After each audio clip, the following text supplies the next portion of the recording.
लक्षवेध Marathi news चॅनलवरील ताज्या घडामोडी पाहण्यासाठी आजच सबस्क्राईब करा आणि बेल आयकॉनवरती क्लिक करा। करमाळा तालुक्यात 152 हेक्टरवर ड्रॅगन फ्रूटची लागवड। सोलापूरचा करमाळा तालुका जो एकेकाळी दुष्काळी आणि ऊस पट्ट्याचा तालुका म्हणून ओळखला जायचा, पण याच करमाळ्याच्या मातीत आता एक नवी गुलाबी क्रांती आकाराला आली आहे। माझ्या मागे जी दूरवर तुम्ही पसरलेली हिरवीगार शेती पाहत आहात ती ऊसाची किंवा फळबागेची नाही, तर ती आहे विदेशी असलेल्या ड्रॅगन फ्रूटची। करमाळा तालुक्यात तब्बल 152 हेक्टरवर क्षेत्रावर ड्रॅगन फ्रूटची विक्रमी लागवड झाली असून करमाळा राज्यात आता ड्रॅगन फ्रूटचा एक नवा हब बनू पाहतोय। कमी पाणी, खडकाळ जमीन आणि कडक ऊन, सोलापूरच्या याच वातावरणाचा फायदा ड्रॅगन फ्रूटच्या पिकाला झाला आहे।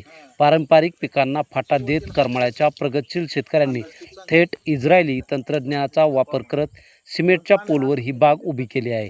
एका बाजूला पाण्याचे संकट आणि बाजारातील दराची अनिश्चितता असताना कमी पाण्यात आणि कमी खर्चात कोट्यावधीची उलाढाल करणारा हा पॅटर्न आता संपूर्ण सोलापूर जिल्ह्यासाठी पथदर्शी ठरतोय।